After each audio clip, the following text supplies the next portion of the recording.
तज्जल प्रवाह पावितस्थले कलेवलम्ब्य लम्बिताम्बुजङ्गतुङ्गमालिकां ढमड्ढमड्ढमड्ढमन्निनादमड्ढमर्वयं चकार चण्डताण्डवं तनोतु न शिव शिवम्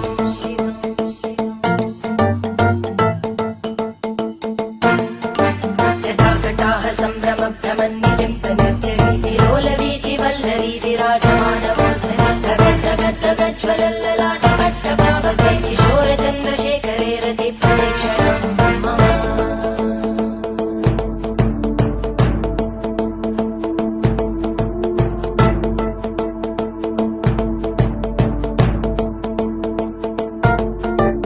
धराधरेन्द्रनन्दिनी विलासबन्धुबन्धुरा स्फुरद्दिगन्तसन्तति प्रमोदमानमानसे कृपाकटाक्षधोरणी निरुद्धदुर्धरापदि क्वचिद्दिगम्बरे मनोविनोदमेतु वस्तुनि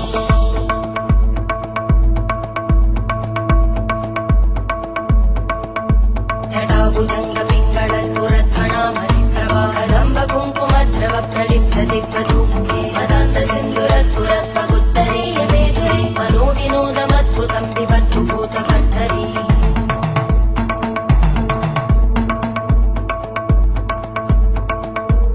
ॐ नमः शिवाय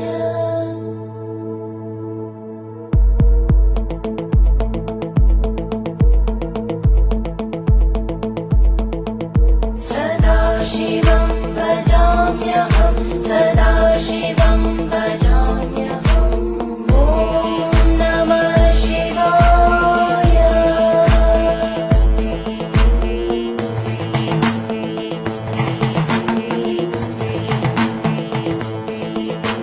सहस्रलोचन प्रभृत्य शेषलेख शेखर प्रसूलधूलितोरणी विदूसराङ्घ्रिपीठं भुजङ्गराजमालया निबद्धजाटजूटक श्रियै चिराय जायतां चकोरबन्धुशेखर ललाटजल्परज्ज्वलद्धनञ्जय स्फुलिङ्गभाविपीतपञ्चसायकं नमन्निलिम्पनायकं सुधामयूखलेखया विराजमानशेखरं महाकपालि सम्पदे शिरोजटानमस्कुता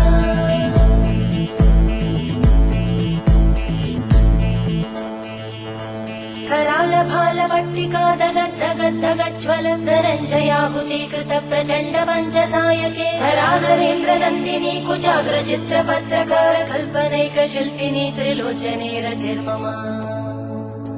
नवीनमेघमण्डली निरुद्धदुर्धरस्फुरद्गूनिशीतिनी तमप्रबन्धबद्धकन्धर निलिम्पनिर्झरीधरस्तनोतु कृत्तिसिन्धुर कलानिधानबन्धुर श्रियं जगद्गुरन्धर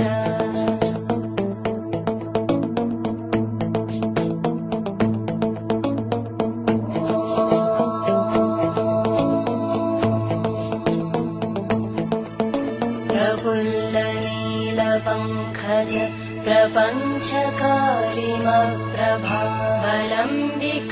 प्रपञ्चकारिमप्रभावलम्बिकण्टकन्दली रुचिप्रबद्धकन्धरं स्मरच्चिदं पुरच्चिदं भवच्चिदं मखच्चिदं गजच्चिदान्धकच्चिदं तमन्तकच्चिदं भजे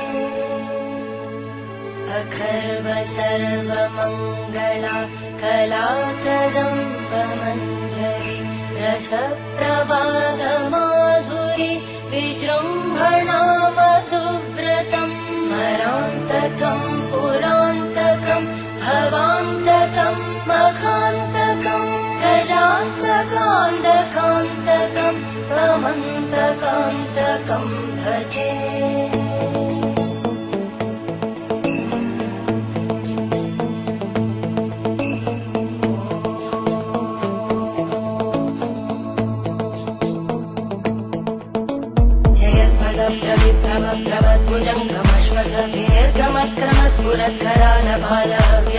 दीर्घमत्क्रमस्फुरत्करालभालव्यवादिमिद्दिमिद्दिमिद्वनं मृदङ्गतुङ्गमङ्गल परिक्रमप्रवर्तित प्रचण्डताण्डव शिव त्रिशक्तिचक्रकल्पयोर्भुजङ्गमौक्तिकस्रजोगरिष्ठरत्नलोष्टयोः सुहृद्विपक्षपक्षयोः धरणारविन्दचक्षुषो प्रजामहि महेन्द्रयोः समप्रवृत्तिकक्कदा सदा शिवं भजाम्यहम्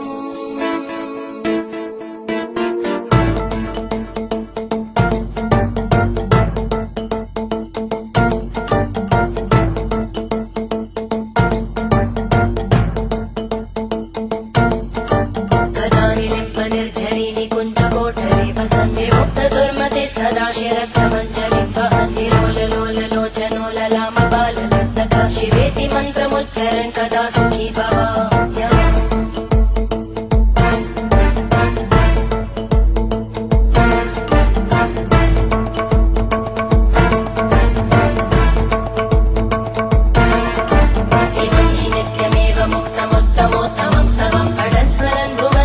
विशुद्धिमेति सन्ततं हरे गुरौ सुभक्तिमाशु